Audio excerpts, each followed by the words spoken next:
जिन्हें आपने टीवी पर देखा है, जिन्हें आप सोशल मीडिया पर फॉलो करते हैं, अब उनसे मिलने का समय आ गया है। जयपुर डायलॉग्स एनुअल समिट 2026 के लिए रजिस्ट्रेशन शुरू हो चुके हैं। अपने पसंदीदा वक्ताओं से मिलिए, उनकी बातें सिर्फ स्क्रीन पर नहीं, लाइव सुनिए। विचार, बहस और भारत के भविष्य को आकार देने वाली चर्चाओं का हिस्सा बनिए। बहुत सी रोमांचक जानकारियां जल्द आने वाली हैं। अभी रजिस्टर करें, लिंक डिस्क्रिप्शन और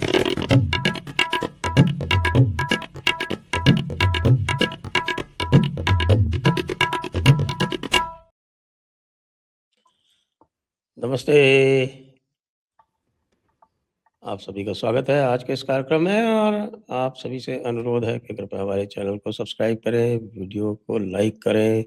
धीरेन्द्र पुंडीर जी हमारे साथ हैं, उनकी channel Dhirendra Pundir news point को भी सब्सक्राइब करें। तो स्वागत है धीरेन्द्र जी आपका एक बार पुनः जयपुर डायलॉग्स पर। और अब धीरे-धीरे जो है वो मामला हीट अप हो रहा है और इस समय आरक्षण विरोधी एक आंदोलन चल रहा है जंतर-मंतर पर, जिसमें लगातार लोग जा रहे हैं और उनको डिटेन किया जा रहा है। लेकिन प्रश्न यही पूछ रहे हैं लोग कि साहब कि ये सीजेपी को आपने अपने दामाद की तरह ट्रीट किया, तो इनको फिर आप बार-बार जो है, जो भी जाता है उसको डिटेन कर लेते हैं, उनको बैठने नहीं देते। ये दोहरा मानदंड क्यों है? दरअसल सर आपको पहले नमस्कार और तमाम दर्शकों को भी जयपुर डायलॉग को मेरी ओर से बहुत-बहुत अभिवादन है। दरअसल सर एक बड़ी इंटरेस्टिंग चीज़ इस सरकार की हमको समझ में आती है कि सरकार जो है मतलब कांग्रेस में बहुत सारी चीज़ें होती थी हमने देखी, लेकिन इस सरकार ने एक चीज़ को एक नियम बना लिया पिछले कुछ समय से कि आप इसको जो है गाली दो, या जिन रिपोर्टर्स में मैंने देखा जो इसके खिलाफ एंटी खूब बढ़िया लिखे और फर्जी खबरों से लिखे, उसकी वैलिडेशन चाहिए उनको कि भाई हमको राजदीप ने बहुत बढ़िया कहा, राम माधव को लगेगा राजदीप ने बहुत बढ़िया कह दिया तो मैं पत्रकार हूं, वो मतलब मैं नेता हूं। तो ये सब अंग्रेजी के अखबारों को ढूंढते रहते हैं, उनके लोगों को फोन करते रहते हैं बेचारे। इनकी एक वो है, मैं वो बोल रहा हूं क्योंकि आपने कहा इसीलिए मैं बोल रहा हूं। लेकिन आपने एक दूसरी चीज जो की कि आरक्षण विरोधी, दरअसल उनको मालूम है कि ये अभी वोट के तौर पे आंधी नहीं है, वो ये महसूस कर रहे हैं। अगर उनको ये लग जाए हाँ ये उनकी दिक्कत कर सकते हैं, उनको परेशान कर सकते हैं, तो अभी आप देखते हुए नाचते हुए जाने लगेगा। अभी कोई केंद्रीय मंत्री वहां पहुंचेगा और एकदम ऐसे हाथ मिलाएगा उनको, वो हाथ भी नहीं मिलाएंगे तो भी हाथ मिलाएगा अपनी तरफ से, हाथ पकड़ कर, अरे भाई साहब आप हमारे हैं। तो वो उनकी दिक्कत ये है कि ये तो जो वो ब्रजेश पाठक तो दिख गए हैं सामने। नहीं, वो तो देखिए एक ऐसा है, ब्रजेश पाठक को चूंकि लोग जानते नहीं है इसलिए ऐसा है ना, उनको दिखता नहीं है। मैं 570 फोटो रोज खींचते हैं उनके यहाँ, अगर आप जाएंगे 570, आप भी जाएंगे तो एकदम देखते ही आपको कहेंगे कि हमारे बड़े भाई आ गए हैं, और आप तुरंत आपका सम्मान होगा, तुरंत फोटो खींच जाएगा। अच्छा। वो बहुत नहीं, वो बहुत मैच्योर, बहुत पॉलिटिशियंस हैं, बहुत ही बढ़िया। वो जो भी जाते हैं, जो भी पत्रकार, उनके साथ उनके रिश्ते उस तरह के रहते हैं, उनके साथ बहुत बढ़िया है। और आप गए तो आपका भी सम्मान है। और मैं ये बता रहा ना, मैं आपको मजाक नहीं कर रहा हूं, मैं मेरे साथ तो बहुत अच्छे रिश्ते उनके हैं। तो वो जानते हैं जो भी जाता है, कोई छोटे शहर से भी जाता है, तो जो एक कांग्रेस में, यही तो आपको अंतर बताया कि जो एक होता है कि हाँ ठीक है भाई आप मिलने आए हो ना, किसी ने कहा साहब ये मिलने आए, मुजफ्फरनगर से पत्रकार हैं, वो उनको जानते हैं या नहीं, वो तुरंत कहेंगे अरे भाई ये हमारे मित्र हैं, बहुत बड़े पत्रकार हैं। वो तुरंत एकदम फोटो डलेगा और खींचेगा, और फोटो दे भी देंगे उसको कि भाई ये ले जाओ आप लगा लेना। तो जो एक कांग्रेस के अंदर की कल्चर थी वो उनके अंदर है कि भाई ठीक है ये आंदोलन कर रहे, सहला लो, आओ आओ, ठीक है भाई चलो तुम्हारी बात सुन ली जाएगी। उन्होंने बातचीत को देखिए, वो सहज, ये एक सहजता मुझे लगता है कांग्रेसी होने के नाते है। वो भाजपाई नहीं, वरना भाजपाई तो अहंकार में रहेगा शुरू में। तो भाई आपने 20 तारीख तक कोई बात की थी क्या? 25 जुलाई तक आप ये बताइए, कोई बात की थी? अगर आप पहले से कोई बातचीत इनसे करने की बात करते तब तो आपको लग रहा था ये कौन है साहब। फिर आप दो दो मंत्रियों को भेज रहे हो, हैं दो दो पीएमओ का मंत्री, और वो वहां जा रहा। तो ये कैसे संभव हुआ? ये इसलिए संभव हुआ क्योंकि इस सरकार की पॉलिसी है ये। मैं ये नहीं कह रहा ये गलत है या सही है, ये सरकार जाने और उनके लोग जाने जो वोट करते हैं, लेकिन हाँ पॉलिसी यही है कि अगर वो जंतर मंतर पे कड़ी हुई भीड़ इनके लिए परेशानी क्रिएट कर सकती, या उन पुलिस वालों पे लाठियां ढंग से तोड़ सकती, या उन पे गालियां दे सकती, तो शायद हो सकता है उनको सम्मान होता उनका, क्योंकि कहा है अभी पुलिस कमिश्नर ने कि भाई बड़ी तहजीब से पेश आओ, उसके साथ पेश आओ। इसके बावजूद ऊपर से खींच लिया बेचारे एक अवधूत को, वो बेचारा पीछे पकड़े हुए था, उसकी लंगोटी बच गई, वरना वो भी खींचने के चक्कर में थे। तो दिख रहा था किस तरह से वो कर रहे हैं, साफ दिख रहा था कि उनकी नजर में उनकी संख्या, उनको लग रहा था यार इतने तो रोज आते हैं, इसीलिए दरअसल ये सीधे तौर पर एक ये बात तो सही है कि एक पार्टी, उस पार्टी ने ये मान लिया कि ये जो जिस की बात ये करने आए हैं, ये उस समुदाय के वोट तोड़ नहीं सकते। बेसिक लाइन ये है, बस इसी का बंधुआ है जवाब वो, है अगर आप। जी मतलब ये जो समुदाय है ये हमारे बंधुआ हैं, यही जी, मतलब हुआ। वो है उनको लगता है, देखिए भाई राष्ट्र के नाम पे अगर आप भले ही कुछ भी कहानियां सुनते रहो, बहुत कड़वी बात तो ये है कि उनमें से आपको ये तो बहुत रेयर परेशान मिलेगा, वो अगर आप कहेंगे तो वो तुरंत खुशी खुशी, अगर आप इस सरकार के लिए सबसे ज्यादा आगे बढ़ के लड़ते हुए, चाहे ट्विटर पे देख लीजिए, यूट्यूब पे देख लीजिए, कहीं भी देख लेंगे आप, तो आपको मिलेगा। और उन लोगों ने इसके मिशन को समझा, मैं ये नहीं कह रहा, देखिए ये क्या करेंगे क्या नहीं करेंगे वो आपका दूसरा सवाल हो सकता है, लेकिन मैंने आपको वो स्थिति बताई कि इनके साथ सरकार ने या पुलिस ने जिस तरह का व्यवहार किया जिसकी आप चर्चा कर रहे हैं, उसका कारण सरकार का ये समझना है कि साहब ये जिस वर्ग का प्रतिनिधित्व कर रहे हैं, उनकी वोट मेरे से कटेगी नहीं, क्योंकि वो तो मुझे भगवान मानते हैं। वो ये है उनका, तो ये आइडिया उनका है, हो सकता है, ये मैं थोड़ी कह रहा कि नहीं कटेंगी, क्योंकि वो तो उत्तर प्रदेश ने ही दिखा दिया था उनको। भाई जो सबसे बड़ा आपका गैरिसन स्टेट जो कहते हैं ना, गैरिसन स्टेट यूपी बना था, तो वो तो सब उड़ गया आपका फिर 2024 में, कोई बहुत बड़ी चीज थोड़ी। उससे उससे उससे कोई सीख नहीं लिया, आप ये कह रहे हैं। उससे सीख भी नहीं ली, लेकिन उसमें क्या है ना कि सब हम लोग क्या करते हैं कि सब वो भी जाते हैं, सब टेक्स्ट भी देखते हैं, टेक्स्ट होता है, सब टेक्स्ट होता है। आपने देखा होगा कि वोटिंग परसेंटेज नहीं है, और जो रहे उसमें वही लोग ज्यादा रहे, ये भी समझिए। आप वोटिंग परसेंटेज देखेंगे 24 का, तो उनका कमजोर नहीं है, तो उनको लगता है कि ठीक है यार अभी देख लेंगे क्या है, अभी तो बाबा है ना, बाबा अपने आप संभाल लेगा, बाबा को संभालना है, बाबा को आना है सत्ता में, तो वो देखेगा। यहाँ हमारे क्यों इसको क्या नाम, अपने नड्डा को भेज के टाइम खराब किया, या किसी को, वैसे भी भेजने की बात ही नहीं आ रही। भाई वो तो इस बार्गेनिंग में बेचारे, उनके पास कोई बार्गेनिंग चिप तो है ही नहीं, वो तो सिर्फ बेचारे ये चाह रहे थे, मतलब जो ऐसा लगता है कि जो पुलिस वाली आपने की, मैंने चूंकि मैं ज्यादा उसको नहीं देखा, लेकिन मैं इतना ही जानता हूं कि वो मैंने कुछ वीडियोस देखे जिसमें उसमें पकड़ के उससे बस से गिरा दिया, किसी को ऐसे ही पकड़े जा रहे हैं, उससे पहले वो रंका से मिलने जाते थे, है ना, उनको वो स्टेज पे से हड़काते थे रात दिन, तो भी वो सुनते थे। तो इसका मतलब ये है सरकार ने अपने ऊपर एक ऐसा चमड़ा बना लिया कि जो उसको पीटेगा तो आवाज निकलेगी। अब इन बेचारों के पास नहीं है ड्रम, तो वो नहीं कर पाए। अगली बार हो सकता है ज्यादा भीड़ लेके आए तो वो शायद कुछ सोचेंगे।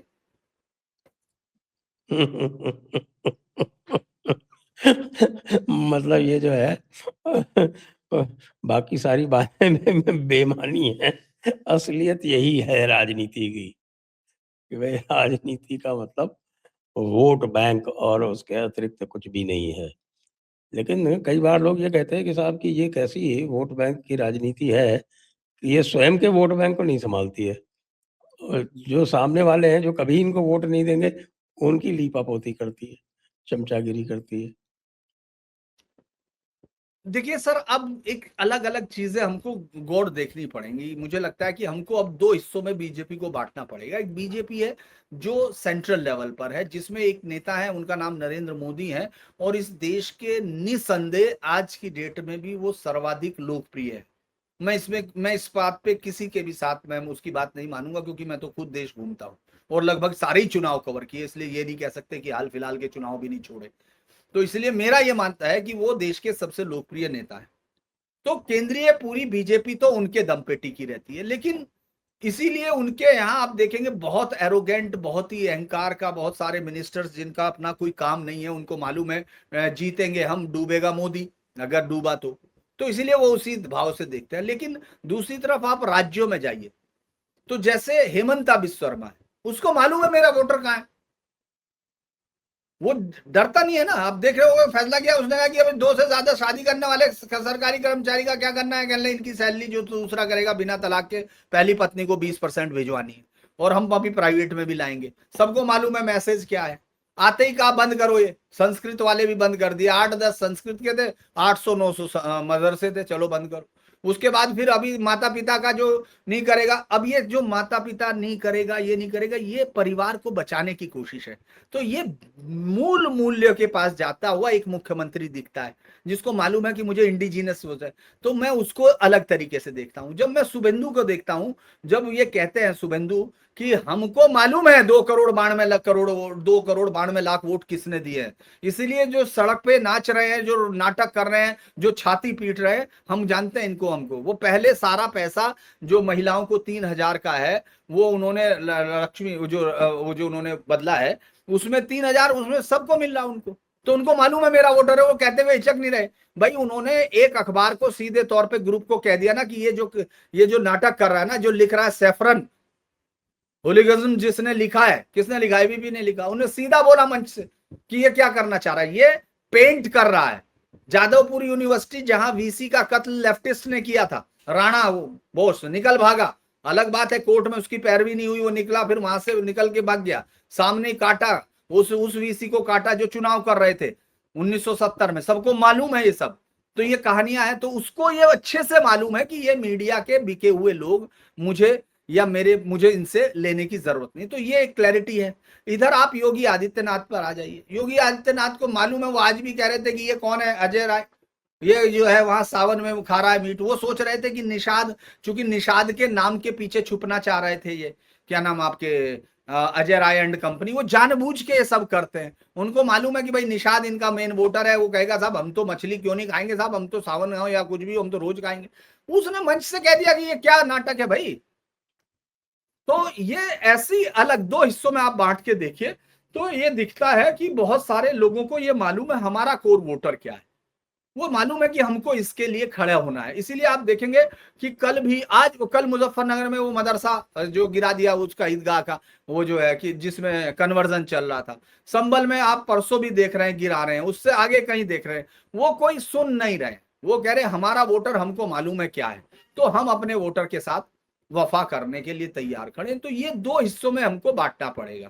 केंद्र सरकार के पास क्या उनकी मजबूरियां हैं, क्या उनको एक हिस्से में लगता है, जब बात उसमें एक बहुत अच्छी उसने कही कि भाई पीएम को ये बताने की जरूरत क्या है कि मैं पिछड़ा हूं, आपको तो हमने पीएम चुन लिया ना, जिसने भी दिया, और जबकि आप तो 93 में पिछड़े हुए यार, इससे पहले तो आप अगड़े ही हो रहे थे। बिल्कुल।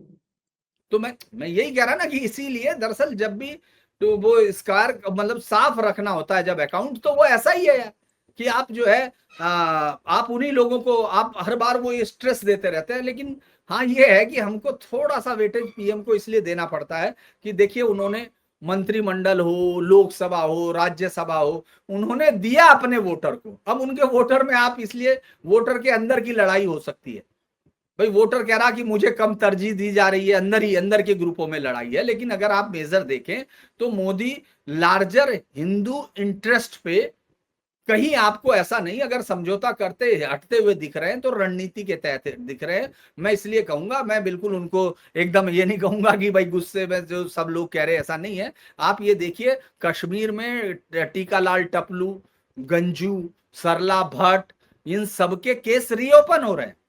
ये हमने भी नहीं सोचे थे, हम लोग सोच रहे 370 हटक जाएगी बहुत बड़ी काम हो जाए, नहीं, बिट्टा कराटे अंदर है फारूक, तो उसके खिलाफ भी केस। उसने जिसने स्क्रीन पे कह दिया था 91 का इंटरव्यू है, आपको याद होगा, कहने लगा साहब मैंने 20-22 तो मारे थे, वैसे हो सकता है 30-40 मारे हों, और सतीश टिक्कू को सबसे पहले गोली मारी थी मैं सीधा दिल पे और उस पर मारता हूँ। ये सब सुनने के बाद हमको लग रहा था कहानी, उसकी वाइफ आप जानते हो कौन सी, जम्मू कश्मीर प्रोविंशियल सर्विस की उसकी वाइफ थी। आप ये समझ के देखिए कि ये सब हो रहा था। तो ये अपना काम कर रहे हैं। हाँ हो सकता है कि अलग अलग लोग उसको अलग एंगल से देख रहे हो। मुझे लगता है कि ये हमारे यहाँ एक बार मेरे चैनल में लड़ाई बच गई, एक एंकर दूसरे एंकर से, तो एक को जाना पड़ा। तो एक ने कहा कि भाई ये क्या हुआ, मैंने कहा भाई मैनेजिंग एडिटर के सामने जो है दो प्यारे बछड़ों में कौन सा ज्यादा, किसके ज्यादा सींग बड़े हैं उसको तय करना बड़ा मुश्किल होता है। दोनों ही उनके प्यारे थे, तो एक को तो वो आपस में सींग भिड़ रहे हैं। तो इसीलिए मोदी की दिक्कत ये है कि उन्हीं के बछड़े आपस में लड़ रहे हैं, किसको संभाले हो, ये बताइए आप। भाई आप ये बताइए, रामदास अठावले ने कह दिया साहब जो ये लोग वहां पहुंचे उनके खिलाफ राष्ट्रद्रोह है, है ना? उनके खिलाफ रात जरूर लगाइए, उन्होंने बहुत गड़बड़ की। चिराग पासवान 9 बार पिता एमपी, 3 बार खुद एमपी, केंद्रीय मंत्री, सब लाइन से, परिवार खानदान जो भी बचा हुआ भाई माता बहन, ब्राह्मण, सब माता ब्राह्मण। सबको ले लिया, पंजाबी ब्राह्मण है शायद, तो वो जो है रीमा, सबको। हाँ रीमा शर्मा, रीमा शर्मा उनकी माता का नाम था, हाँ, तो रीमा आप शर्मा। जो है, और आप ये जो नैरेटिव चलाते हैं ना, ये तरह तरह के लोग कि भाई शूद्रों के ब्राह्मण से शादी करा दो तो रिजर्वेशन समाप्त हो जाएगा। कहीं समाप्त हुआ क्या? नहीं हो नहीं, वो तो गाली गलौच है, उसका कोई लेना देना नहीं होता, क्योंकि बहुत सारी चीजें ऐसी हैं जिनको हम लोग लगते हैं कि कुछ लोग ऐसा होता, मैं पिछली बार शायद आपके वहां बोल रहा था, नहीं मैंने, वो जो आपने तो खूब अच्छे से, चूंकि आपसे तो मैं सीखता हूँ, गीता में जो नहीं, श्रीमद् भगवत गीता में जब उसको समझा रहे होते हैं वो श्लोक को, तो भगवान कृष्ण उसको बोलते भी हैं कि भाई जो बुराई बुराई के तौर पे होती है उसको मिटाना अर्जुन बहुत आसान होता है, लेकिन जो बुराई अच्छाई के वेश में आती है उससे निपटना बहुत मुश्किल होता है। उदाहरण भी देते हैं, हनुमान कालनेमी से जब मिलते हैं, या माँ कालनेमी सीता से वाला, रावण कालनेमी का है। तो सबसे प्रसिद्ध उदाहरण है। हाँ, तो और उसी तरह माँ सीता से रावण का भी है। तो ये मैं उघरे कह रहा कि अंत न होई निबाहु, काल हाँ, नेमि जिमि रावण राहु। तो इसीलिए, तो मैं इसीलिए, आपने तो कहा ना वो, इसीलिए मैं आपको ये कह रहा हूँ कि ये बड़ा इंटरेस्ट है, चूंकि देखिए, जिस आदमी वोटर को ये समझना है कि मुझे कुछ देना है, कुछ लेना है, अगर मुझे कुछ इश्यूज पर फैसले करने हैं, तो क्या ये उत्तर प्रदेश के चुनाव में इस सरकार को हटा सकता है? क्या मैं उस लेवल तक जाना चाहता हूँ देखिए, इस इश्यू? मैं उत्तर प्रदेश में एक जो है वो जो एक मोदी के अपने ही लोगों में से है, नाम बाद में बोल दूंगा। मोदी के बड़े मुखर आलोचक हैं, उनकी भी पोस्ट में देख रहा हूँ जो योगी के लिए क्या क्या कह रहे हैं। ये एक ही नेता है जो हिंदू कहलाने योग्य है। पता मोदी नहीं, आप मोदी को नाम रोज गाली बताएंगे? देते हैं। हैं? जी, कौन? मैं नाम नहीं देखा हूँ। नहीं, मैं नाम बाद में बताऊंगा आपको, अभी नहीं बता रहा। वो एक ही नेता है जो हिंदू कहलाने योग्य है, न घिघियाता है, न मिमियाता है शत्रुओं के समक्ष, न जलेबी बनाता है। ये ये जो योगी जी ने मनुस्मृति पे जो राहुल को ज्ञान दिया है आज, वो उसके संदर्भ में है। हम्म, लेकिन ये एससी एसटी एक्ट का दुरुपयोग जो है, ये एक बिल्कुल सही बात है। और जैसे अब सब पे चर्चा हुई। अजीत भारती ने जो कुछ भी प्रतिक्रिया दी, मुझे लगता है कि जानबूझ के उकसाया जाता है, और जानबूझ के जब उकसाया जाए तो अपने को ये पता होना चाहिए कि भाई जानबूझ के उकसाया जा रहा है। लेकिन उसमें एससी एसटी वाली क्या बात थी कि साहब एससी एसटी, हर चीज में एससी एसटी। और चंद्रशेखर जो है रोज बकवास करता है, और उसको जो भी एफआईआर की जाती है सरकार उसको बचाती है, उसके खिलाफ कोई एक्शन नहीं होने देती। देखिए, ये मैंने जो चूंकि, डबल स्टैंडर्ड वाला जो लग रहा है ना कि साहब कि ये आपका ही पाया हुआ है चंद्रशेखर। अब पता नहीं जो क्या कैलकुलेशन है कि साहब कि वो कितने वोट काट देगा, मायावती नहीं काट पा रही है, वो काट देगा। कल को कांग्रेस से मिल गया तो दरअसल वो एससी एसटी कानून पे जब सुप्रीम कोर्ट का भी हाल फिलहाल में जो एक फैसला आया ना, वो भी बड़ा आंखें खोलता है, जिसमें उसने कहा कि यार आपको कमरे के अंदर कोई क्या कह रहा है, इस बात से नहीं, जो भी आप मान लो मेरा अफसर से झगड़ा हुआ, बाहर आके मैंने बताना शुरू कर दिया, साहब मेरे तो हो गया, पहले क्या हो रहा था, उठा के बंद कर दो। सुप्रीम कोर्ट ने इसको बंद किया कि यार वो सार्वजनिक तौर पर दिखना चाहिए कि आपको वो कर रहा है, इस तरह से तब लगेगा, ऐसे ही थोड़ी है अभी, मतलब पूरा फैसला अलग है, पूरा वो फैसला बहुत है। लेकिन मेरा ये मानना है कि इसने खास तौर से जो कंचना यादव जैसे लोग हैं, जिसने कहा था कि आप पे जरूर लगने चाहिए, फर्जी मुकदमे भी आप पे लगने चाहिए, क्योंकि आपने राज किया। देखिए, इन्होंने ना तो इतिहास से कोई इनका लेना देना है, ना कुछ से, ये एक प्रेशर ग्रुप क्रिएट किए गए 1931 के, या हम लोग पूना पैक्ट की बात करें 33 की, उसके बाद से ये एक प्रेशर क्रिएट रहा, हमेशा रहा, कोई ऐसा नहीं कि हिस्टोरिकली हम लोग इसको देखें, और ये इसको अधिकार मान के चलने साहब, वो अधिकार है ये हमारा, हमको किसी ने दिया नहीं है, हमको उससे कॉन्स्टिट्यूशन ने, अरे कॉन्स्टिट्यूशन ने अधिकार में 10 साल का वो लगाया था।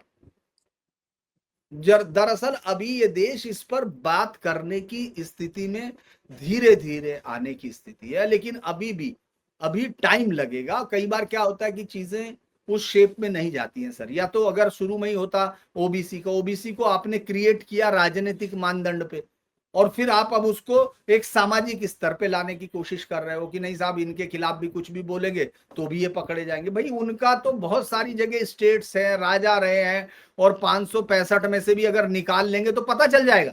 मैंने कभी वो डाटा निकाला नहीं, मतलब मैं, आपने निकाला हो तो मुझे पता नहीं। 563 स्टेट्स जो मिली थी उनमें भी आपको दिख जाएंगे। कोई वहां कोई राजा राजपूत वाजपूत ये सब इधर ही थे, आपके यहाँ 2 4 10 20 50 होंगे। हमारे यहाँ तो कोई बेचारा था नहीं राजा वाजा, तो वो तो किसान ही थे हमारी तरह, अपना खेत में सुबह जाते थे, रात को अपना जो होता था लेके खा लेते। तो ये जो कहानियां हैं ये सब सारी हो जाएंगी, लेकिन अभी डिबेट की स्थिति नहीं थी, क्योंकि पहले तो जान बचाते घूम रहे थे आप कांग्रेस के स्टेटों में। यार वो रोज एक नया तुष्टिकरण की कहानी ले आती थी, कभी वो प्लेसेस ऑफ वर्शिप एक्ट लेके बैठ जाता था, कभी वो साहबानो लेके बैठ जाता था, कभी वो आपको पता ही नहीं चलता था कि दंगे में सारे आप ही को पकड़ लें। फिर वो सोनिया गांधी ऐसा बिल लेके आ जाती थी कि जो भी दंगा करेगा चाहे वो कोई भी करे पकड़े आप ही जाओगे। ये इसी तरह का बिल ये भी ले आए, जब यूजीसी में ले आए कि भाई करेगा कोई भी पकड़े आप ही जाओगे। तो मुझे लगता है कि अभी बहुत उलझा हुआ है। मैं इस पे बहुत स्पष्ट राय, बहुत सारे लोगों को लगेगा कि मेरा उलझा हुआ, या मैं इसलिए उलझा हुआ है क्योंकि इस तरह की चीजों से सामाजिक मुद्दों पर इतनी हल्की बहस नहीं होती है संजय जी, जितनी हम लोग देख रहे हैं। मुझे ऐसा लगता है ये एक गहरी है और इस पर बातचीत होने की जरूरत है। पहले ये भी आपको देखना पड़ेगा कि आप गए 2 गज कटवाने और पता चला पूरा पजामा कटवा के आगे हाथ में नाड़ा ही रह गया बस। तो वो भी आपका स्थिति मुझे लगता है कि हाँ ये जरूर है जो आप कह रहे कि SC/ST एक्ट का वायलेशन, मतलब जो जिस तरह से वो कर रहे हैं, जिस तरह से उसका फायदा उठाया जा रहा, उस पर अब बात करनी चाहिए। क्योंकि ऐसा कोई उनको ये कह के अब इस बात से कोई, मुझे नहीं लगता कि उसको कोई बहुत फायदा मिल रहा हो है जो कह रहा है।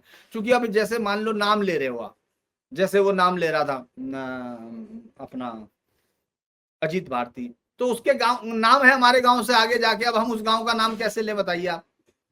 वो बड़ा बड़ा लिखा हुआ, सहारनपुर के आगे जाने के बाद वहां आंख बनाने वाला एक डॉक्टर बचपन में मैंने सुना था, बहुत फेमस था, कह रहा आंख कहां से बनवा के आया, कह ले फला जगह खेड़ा से। तो मैं तो नाम ही नहीं ले रहा हूं मैं तो इस चक्कर में ही नहीं पड़ रहा हूं। आप सोचिए अब उस गांव के लोग कहाँ का बताएंगे अपने आप।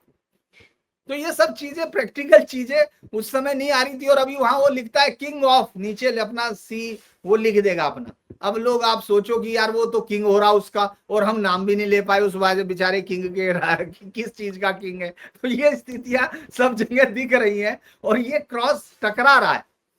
और चूंकि देखिए ये भी एक लिमिट तक था, जो दलित और मुस्लिम कॉम्बिनेशन की बहुत लंबे अरसे से आप आहट सुन रहे थे, ये भी एक लेवल तक जाने के बाद अब धीरे धीरे हमको दिखता है वो खतरा। लोग कहते हैं क्योंकि इस्लामिक जिहाद का ये एक बुरा कंसेप्ट है कि पहले इनको साथ रखो फिर बाद में मार लेंगे, क्या दिक्कत है। वो तो जोगेंद्र नाथ मंडल भाग गया है रात में, और जिनको छोड़ा उनका बंडल आज तक बना रहे वो उसमें क्या है? उसके चक्कर में ही बेचारे मारे गए, तो सबके सब चक्कर में वहीं रह गए कि साहब ये देखो हमारे देखिए विधाता तो जो हैं ये वो जोगिंदर तो नाथ भागा। मंडल यहाँ पे। भाई वो तो जो अपर कास्ट था वो तो समझ चुका था ना कि भाई यहाँ बच्चियां बेटियां सब सुरक्षित नहीं, इनको काट के कुएं में डालना पड़ेगा। भाई आप यही कर सकते थे ना, वही कर रहे हाँ थे वहाँ आप, तो तो वो आप तो भाई उन्होंने तो आपके डायरेक्ट एक्शन डे को देखा था, नोआखाली में देखा था, तो उनको पता था उन्होंने वो भाई नोआखाली में वो वो जो वकील कर साहब रहे थे, थे। कितने संभ्रांत और कितने प्रतिष्ठित वकील थे जो थे वो, उनके साथ क्या किया था इन लोगों ने, वो तो सबको देखा था कोई वो भी, तो। वो तो जज साहब ने लिखा नहीं उसमें, वो 1946 में इतने सारे अकाउंट हैं जिसमें वो जज कह रहा है यार मैंने तो पूरी जिंदगी इनकी मदद की, पूरा दी, और मेरे बराबर में लूटने वालों में सबसे पहले वही था, और वो अंदर चला गया जो सहयोगी जज था। ऐसे कितने किस्से हैं। ये गुरचरण सिंह तालिब की किताब भी छपवानी बंद कर दी। पहले तो गुरुद्वारा प्रबंधक समिति ने ही छपवाई थी इसको, है ना। उसके बाद उन्होंने कहा नहीं यार सब अब हमारा मुस्लिमों के साथ भाईचारा होने जा रहा तो ये बंद करो छपवाना उपाना, तो वो भाई किसी और ने छपवा दी। तो ये जो वॉइस ऑफ दरअसल, इंडिया छपवाती है वो तो वॉइस ऑफ इंडिया की है। हाँ तो मेरे पास तो वही है। अभी जीडी सीताराम खोसला की, सीताराम गोयल जी ने छपवाई, फिर वो राम स्वरूप जी हाँ ने तो और ऐसे वॉइस ऑफ ही इंडिया। वो जो जीडी खोसला की, जस्टिस जीडी खोसला की, वो भी किसी और ने ही छपवाई। तो ये सब कहानियां दरअसल सर अब लोगों के सामने आने लगी, और ये बेहतर है जितना लोग पढ़ेंगे उतना ये चीजें सामने आएंगी। मैं ये भी मानता हूं कि ये बेहतर है कि लोग अपने से समझे। क्योंकि अभी किसी ने बहुत अच्छा इंटरेस्टिंग वो बना के कल दिया था कि साहब ठीक है यहाँ तो ठीक है, जो याद है वो इंग्लैंड की जो रक्षा मंत्री थी, वो जो मतलब इंटीरियर होम मिनिस्टर थी, जो बहुत ही नाराज रहती थी अक्सर उससे, हमारे जो भारतीय मूल का पहला वो बना था पीएम वहां का, उससे नाराज रहती थी, ऋषि सुनक से। तो उसने कहा था कि याद है, अब एक ने किसने अमेरिकन ने हंसते हुए कहा था कि पहला वो जो है इस्लामिक स्टेट विद उसका वेस्ट का पहला Islamic state with nuclear weapon England होगा। तो उसने कहा था कि नहीं, इससे पहले ही बन चुका है, उस समय ये कहा था। तो वो सब जगह ये समझ में आ रहा है।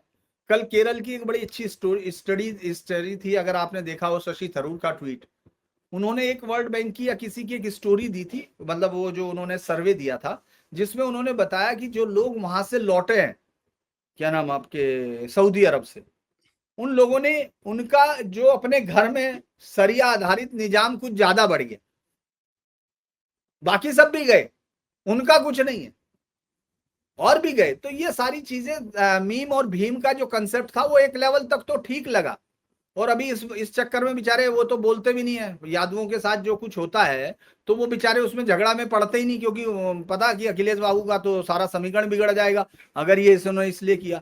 तो ये सब चल रहा है, ये चर्निंग चल रही है। हाँ, थोड़ा सा इंतजार भी करना चाहिए, एकदम ऐसे नहीं हो जाना चाहिए कि आज ही मैं लाठी उठा के आज ही सब ठीक कर दूंगा और या सब लोग अपना स्थान देखते हैं। मुझे लगता है वो थोड़ा सा उसमें दिक्कत है। जी सर। अब थोड़ा बात कर लेते हैं आपकी राहुल गांधी की पेट्रियार्की की, उसके बारे में आपका क्या विचार है? दरअसल राहुल गांधी ने ये मैटर क्यों उठाया? किसी कांग्रेस के पॉलिटिशियन से बात हो रही थी मेरी, तो वो अपना सर पीट रहा था। वो कह रहा था कि साहब मुझे तो ऐसा लगता है कि ये मोदी और राहुल गांधी पूरी तरह से मिल गए हैं, और राहुल गांधी ऐसे इश्यूज उठा लेते हैं जिससे केवल भारतीय जनता पार्टी को फायदा हो सकता है, और ऐसे समय पर उठाते हैं जब भारतीय जनता पार्टी समस्या में होती है। दरअसल आपका मुझे, आपकी इसमें क्या टिप्पणी है? नहीं, वो तो मुझे राहुल गांधी अच्छा लगता है, क्योंकि वो हमेशा कुल्हाड़ी पे पैर नहीं मारता, वो जाके कुल्हाड़े पे पैर मारता है। हुँ, उसको कमजोर कमजोर चीजें कभी पसंद नहीं रही राहुल गांधी। वो कहते हैं कि जहां नाश वहां सवा सत्यानाश, उसमें क्या होना। वो वो ये समझ नहीं रहे हैं कि बीजेपी ने अभी एक ऐसा खेल शुरू किया वंदे मातरम का, जो आपके लिए हुँ, शाहबानो पार्ट 2 बनेगा, ऐसा मेरा मानना है। क्योंकि देखिए, ये जितने जातिवाद और ये सब मसले हैं, ये सब अब धीरे धीरे वो दे जरूर रहे हैं सब वोट, जाति पर वोट पड़ जरूर रहा है, लेकिन मेरा ये मानना है कि जाति पे वोट पड़ने के बावजूद वो वोट जो है हुँ, कोई स्थायी नहीं हो रहा, उसके अंदर भी विचार विनिमय चल रहा है, वो भी सोच रहे हैं कि ये चल क्या रहा है। और मुझे लगता है कि वो वंदे मातरम जैसी चीजें लोगों को आज नहीं तो कल आपको उसमें लाती हैं। दूसरा, आप मनुस्मृति की बात कर रहे हो, और हुँ, आपने पूरी की पूरी अपने प्रोग्राम की संरचना ऐसे रखी कि आपको खुद मंच पे ही काट दो आप। वो कहानी सुना रहा है कि ये महिला इसकी होगी, पुरुष इसके फला की होगी, ये भाई की होगी, फिर इसके पिताजी की होगी, फिर इसके चाचा की होगी, ये सब कहानी वो बता रहा है। और ये उसके सामने एक लड़की जो जीन्स में और टी शर्ट पहने हुए या शर्ट पहने हुए कह रही, साहब हमको बाहर रोकते हैं स्कार्फ डालने के लिए, झूठ को, मतलब वो हिंदू सिस्टम को बदनाम करने के लिए जो कर सकते हैं वो तो कुछ भी। तो वो कहते हैं, अब उसके बराबर में वो कहता है कि अच्छा, और वो कहते हैं, उससे पूछता है कि आपके माँ बाप, कह रही नहीं मेरे माँ बाप तो सपोर्टिव है। अच्छा, उसके माँ बाप सपोर्टिव है तो बाहर की तो तू परवाह नहीं कर रही जब माँ बाप की नहीं कर रहे। तो पहली तो कहानी वहां होगी। फिर दूसरा, जब ये कह रही है तब बराबर में एक पूरी तरह से बुरके में पैक महिला आराम से खड़ी है। वो जो है नारी के खिलाफ जो मनुस्मृति है, बस वो राहुल गांधी को उसकी आंख में और उस स्क्रीन के बीच में उसको कुछ नहीं दिख रहा था। अर्जुन हो गया था वो बेचारा। अरे यार, तुम्हारे मंच पे खड़े हैं जिसको कहा जा रहा आधा दिमाग, वो कह रहे संपत्ति में बंटवारा आज तक नहीं। इस समय लड़ाई हो रही है, आपको पर्सनल लॉ में चेंज करने की हिम्मत नहीं हो पा रही, आपकी सरकार ने नहीं किया। महिलाओं को संपत्ति में अधिकार, आप उसको कह रहे हो जो कर रहा है, जो झुक रहा है। मैं ये कह रहा कि चलिए मैंने तुम्हारी बात मान ली कि ये ठीक है, लेकिन किसने एडामेंट है, कौन एडामेंट है, ये बताइए ना भाई। यार कुछ ब्राह्मण होंगे एडामेंट, चलिए आप उससे, तो ब्राह्मणों को आप तो खुद आपके लोग बताते हैं आके नाच के रात को 11:30 बजे की दत्तात्रेय गोत्र है। तो फिर कौन होता है भाई? मनुस्मृति कोई दलित मान रहा, कौन मान रहा? हमको यही समझ में नहीं आया।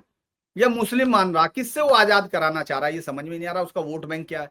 अरे यार भाई, दलित तो पहले से नहीं मानता, वो तो मनुस्मृति कॉपी फूंक रहा। जस्टिस पार्टी ने 1917 से फूंकनी शुरू की, यहाँ भी सब लोग फूंक देते हैं। यहाँ तो रामायण ही फूंकने लगे, मनुस्मृति फूंकते फूंकते। वैसे भी लोगों ने पढ़ी तो थी नहीं, लेकिन चलो उनको फूंकने में एक काफी, मुझे लगता है सर को फायदा हो जाता होगा। बल्कि जैसे याद है आपको, देखते हैं दान के कंबल लिखे रहते हैं यहाँ से लिए, ऐसे ही मुझे लगता है थोड़े दिन बाद लिखवाना शुरू कर देना चाहिए पब्लिशर को, फूंकने के लिए काफी हम लोगों के यहाँ फूंकने वाली कापी बनाई जाती है मनुस्मृति की, ऐसे करके कुछ भी बना दे वो बेचारा।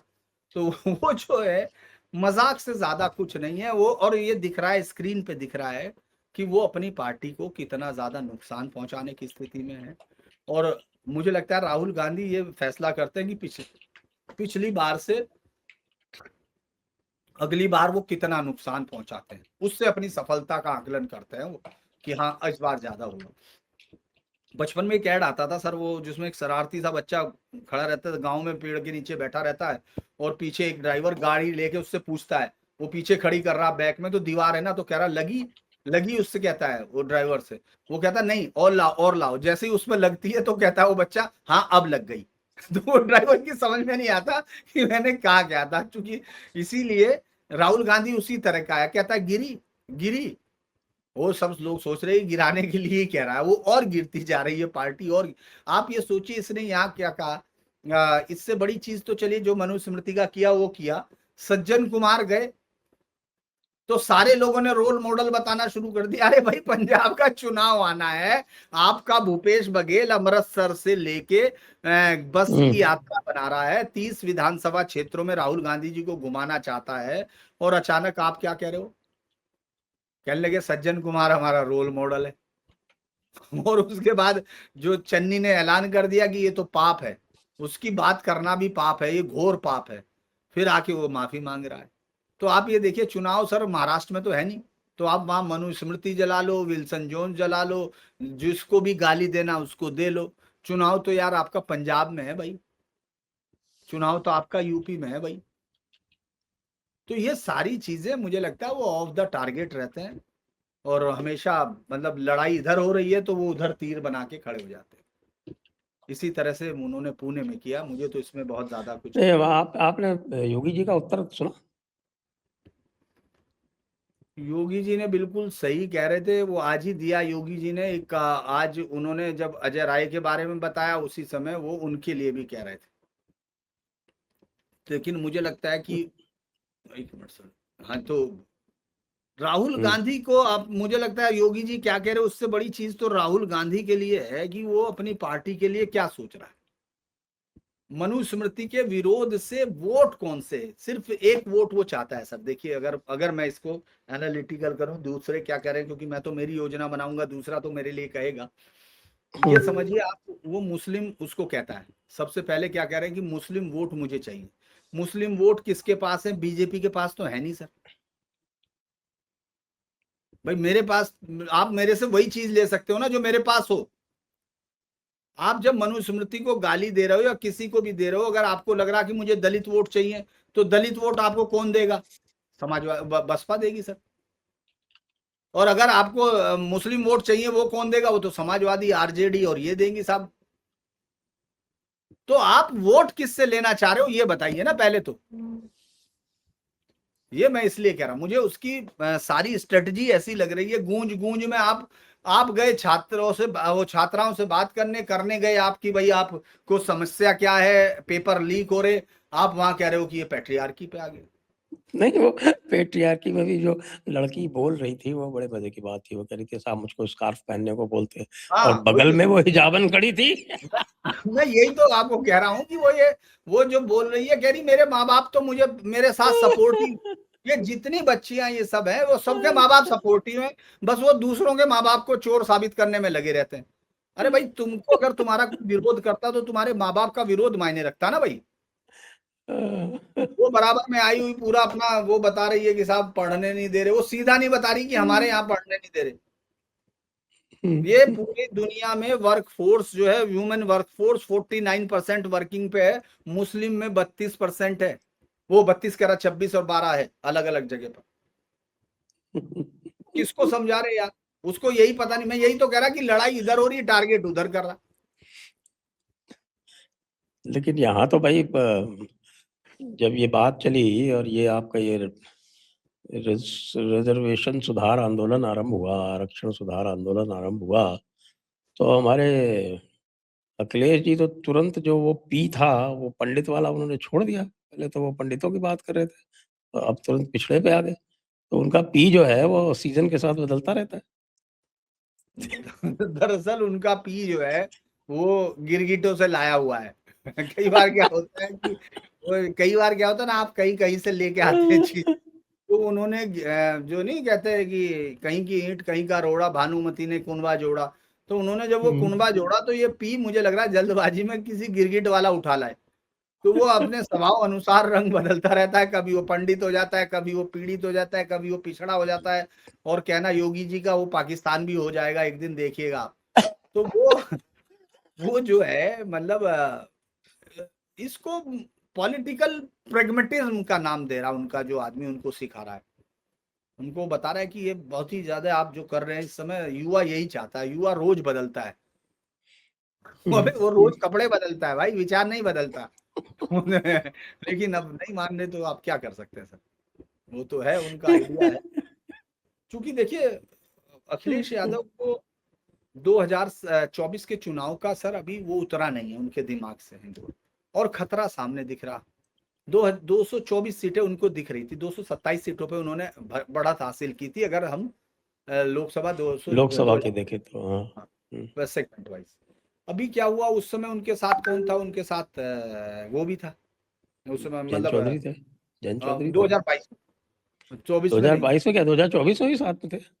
नहीं, नहीं, 24 में तो अपनी 2024 में तो इधर आ गए थे। सॉरी सॉरी हाँ सॉरी बीजेपी से सॉरी। लड़े। तो इसीलिए मैं ये कह रहा हूँ कि वो हैंगओवर उनका उतर नहीं रहा अभी। उनको लग रहा है कि अभी भी ये सारे लोग जो है उनके साथ नहीं खड़े तो हैं। वो उन्होंने तो जयंत चौधरी को चवन्ना भी बोल दिया ना, क्या हाँ तो मैं चवन्नी वाला इसीलिए तो कह रहा चवन्नी ना, छाप।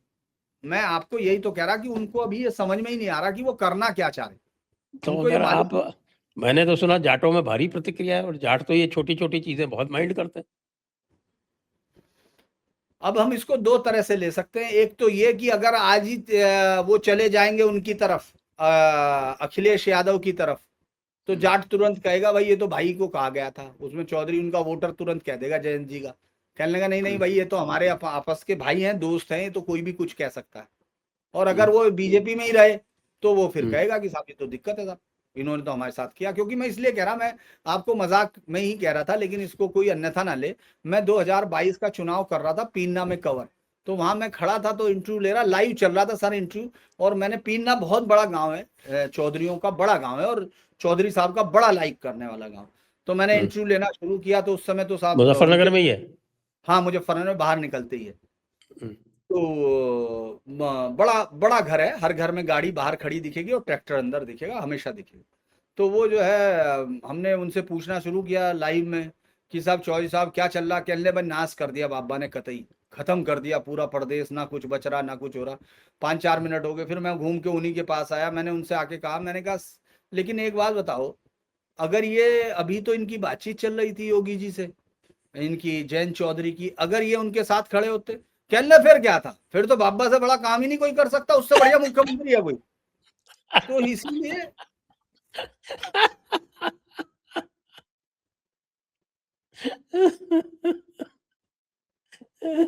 मतलब मामला बिल्कुल 100% आर और पार वाला मामला है। कोई बीच का कुछ नहीं है।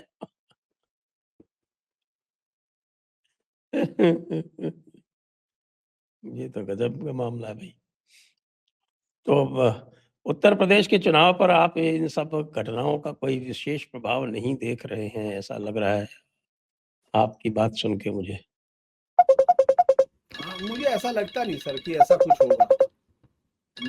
उत्तर प्रदेश का चुनाव बहुत लास्ट में ही डिसाइड होगा, लास्ट में देखा जाएगा सर, उसी को देखेंगे। अभी तो उत्तर प्रदेश में लड़ाई अभी उतरी नहीं है। जातिवाद पे पूरी लड़ाई होगी, लास्ट में आएगी, समीकरण बैठेंगे, उसके बाद होगा। अभी ये सारी इश्यूज चलते रहेंगे, इनसे बहुत सारा कुछ फर्क पड़ेगा नहीं सर। तो आइए आज की चर्चा को यहीं पर विराम देते हैं। सभी दर्शकों को बहुत बहुत धन्यवाद, और धीरेन्द्र जी को भी बहुत बहुत धन्यवाद। जय हिंद, जय भारत, वंदे मातरम।